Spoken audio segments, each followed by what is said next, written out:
एम्बेलिंग technologies में आपका स्वागत है। ये वीडियो में हम analogue versus digital OTI WTI meter के डिफरेंसेस देखेंगे। ये इमेज में left hand side digital meter दिखाया गया है और right hand side analogue meter दिखाया गया है। अब इमेज में देख रहे हैं लेफ्ट हैंड साइड में डिजिटल मीटर दिखाया गया है और डिजिटल मीटर में हमने 7 सेगमेंट का यूज किया है, जिससे आपको डिस्टेंस से भी रीडिंग लेने में कोई दिक्कत नहीं रहती है। आप राइट साइड में देख सकते हो कि राइट साइड में एनालॉग मीटर दिखाया गया है, जिसके अंदर डायल टाइप का मीटर यूज किया जाता है, जिससे कि आप डिस्टेंस से रीडिंग ले रहे हो तो आपको उसमें दिक्कत रहती है। ठीक है, और अगर आप नज़दीक से रीडिंग लेना चाहते हो तो नज़दीक से रीडिंग ले रहे हो तो आपको ग्रॉस एरर होने के चांसेस बहुत ही ज़्यादा रहते हैं, जिसमें क्या होता है, अगर आप लेफ्ट साइड से देखते हो तो 1-2 डिग्री ज़्यादा देखने को मिलती है और अगर आप राइट साइड से देख रहे हो तो 1-2 डिग्री कम देखने को मिलती है। डिजिटल मीटर में हमने यूवी स्टेबलाइज पीसी लेबल का यूज किया गया है, जिससे कि जब सनरेज मीटर के ऊपर आती है तो उसके अंदर रिफ्लेक्शन नहीं आता है, जिससे आपको रीडिंग लेने में कोई दिक्कत नहीं रहती। जहां हम एनालॉग की बात करते हैं तो जनरली एनालॉग के अंदर ग्लास विंडो रहती है, जिसके अंदर रिफ्लेक्शन काफी ज्यादा अमाउंट में देखने को मिलता है, जिससे रीडिंग लेते वक्त काफी दिक्कत रहती है। डिजिटल मीटर यूज करने से आपकी इन्वेंट्री कॉमन हो जाती है। आपकी सिटी इन्वेंट्री में 1000, 2000, 4000 से 5 की सिटी रखते हैं तो आपके हर ट्रांसफॉर्मर रेटिंग कवर हो जाते हैं।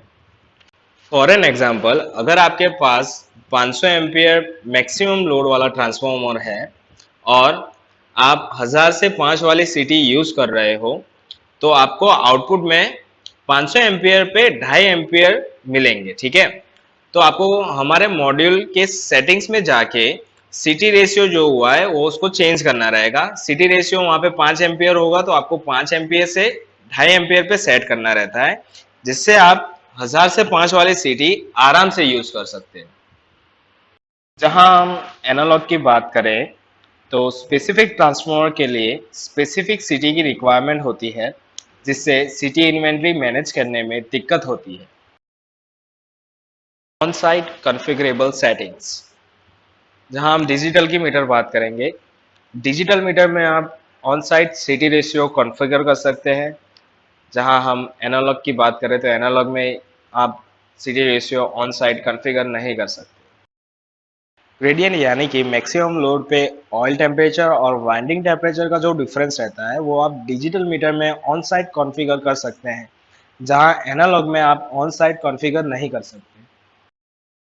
डिजिटल मीटर्स में आप OTI alarm and trip, WTI alarm and trip and fan के set points on the side configure कर सकते हैं। जहां हम एनालॉग की बात करें तो एनालॉग में OTI alarm and trip and WTI alarm and trip के सेट पॉइंट्स आप ऑन द साइड कॉन्फ़िगर कर सकते हैं, लेकिन उसमें थोड़ी बहुत दिक्कत रहती है। वैसे तो डिजिटल मीटर प्री कैलिब्रेटेड आते हैं, लेकिन अगर आपकी ज़रूरत के मुताबिक आपको उसको रिकैलिब्रेट करना है तो वो ऑन द साइड पॉसिबल है। आपको सिर्फ एक RTD सिमुलेटर और 1 से 5 एम्पियर का करंट सोर्स चाहिए होता है, जिससे आप उसको रिकैलिब्रेट कर सकते हैं। और जहां हम एनालॉग की बात करें तो analog on the side calibrate नहीं कर सकते। डिजिटल मीटर में आप factory calibration on the site restore कर सकते हो, जहां एनालॉग में ये पॉसिबल नहीं होता। हम देखते हैं रिमोट आउटपुट 4 to 20 के बारे में। ठीक है, अगर हम डिजिटल की बात करें तो डिजिटल मीटर्स में आइसोलेटेड OT और WT का रिमोट आउटपुट होता है और उसमें 4 to 20 ऐड करने पर भी मॉड्यूल की साइज कॉम्पैक्ट रहती है और प्राइस भी इकोनॉमिक रहती है। जहां हम एनालॉग की बात करें तो जनरली उसमें अवेलेबल नहीं होता। अगर आप एडिशनली उसको कवर करते हैं तो वो CCU और PSU यूनिट्स के साथ आता है, जिससे साइज और प्राइस दोनों ही बढ़ती है। अब आते हैं RS485 पे। डिजिटल की बात करें तो डिजिटल में ये फीचर ऑप्शनली अवेलेबल है और इसकी प्राइसिंग भी इकोनॉमिक है। वहीं हम एनालॉग की बात करें तो एनालॉग में कॉस्टिंग कुछ ज़्यादा ही हाई रहती है। डिजिटल में RS485 स्काडा और HMI के लिए वेरियस डेटा प्रोवाइड करता है, जैसे कि मैक्सिमम टेम्परेचर, सभी set points, relay status, current temperature वगैरह। जहां हम एनालॉग की बात करें तो एनालॉग सिर्फ ओटीआई और डब्ल्यूटीआई का डेटा प्रोवाइड करता है। अब आते हैं टेम्परेचर सिमुलेशन पे। डिजिटल की बात करें तो डिजिटल में टेस्ट फंक्शन करके एक फीचर है जो वर्चुअली टेम्परेचर को इंक्रीज करता है, जिससे आप मैन्युअली सभी रिले को ऑन करके अपने सर्किट ब्रेकर, अलार्म, फैन वगैरह जैसे इक्विपमेंट को ऑन करके टेस्ट कर सकते हैं। जहां हम एनालॉग की बात करें तो एनालॉग में ऐसा कोई फीचर अवेलेबल नहीं रहता। अब हम सेंसर की बात करते हैं तो डिजिटल मीटर्स में आरटीडी सेंसर्स आते हैं जो बहुत ही फ्लेक्सिबल होते हैं। वहाँ हम एनालॉग की बात करें तो उनके सेंसर्स कुछ थोड़ा ज़्यादा मोड़ने पर सेंसर्स की कैपिलरी डैमेज हो सकती है। डिजिटल मीटर में ओटीआई और डब्ल्यूटीआई कंबाइन आता है, जिससे एक ही सेंसर की ज़रूरत होती है। वहीं एनालॉग में ओटीआई और डब्ल्यूटीआई सेपरेट आता है, इस वजह से दो सेपरेट सेंसर की ज़रूरत होती है और सीसीयू और पीएसयू के ऐड होने पे एनालॉग में कॉम्प्लेक्सिटी बढ़ जाती है। पावर सप्लाई की बात करें तो डिजिटल में आपको पावर सप्लाई की रिक्वायरमेंट रहती है।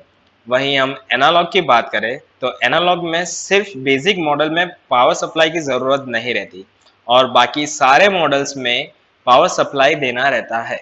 डिजिटल में नॉर्मल सप्लाई रेंज 85 से 440 वोल्ट एसी या डीसी होता है, जिससे फेस इम्बैलेंस और ओवर वोल्टेज के दरमियान मॉड्यूल में कोई दिक्कत नहीं रहती।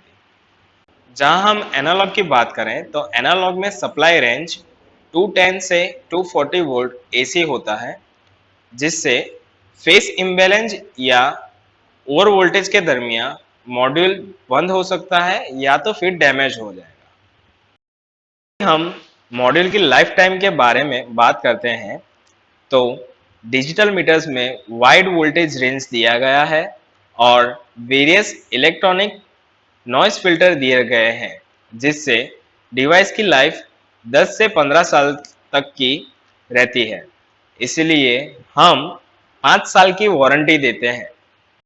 वहीं एनालॉग में जनरली 1 साल की वारंटी आती है और वो कुछ और सालों तक काम भी कर सकता है, लेकिन उसमें हीटर बिगड़ गया या तो साथ में अवेलेबल नहीं है तो मॉड्यूल के मेटल पार्ट्स पे कोरोजन लगने की वजह से उसकी लाइफ और एक्यूरेसी दोनों ही कम हो जाती है।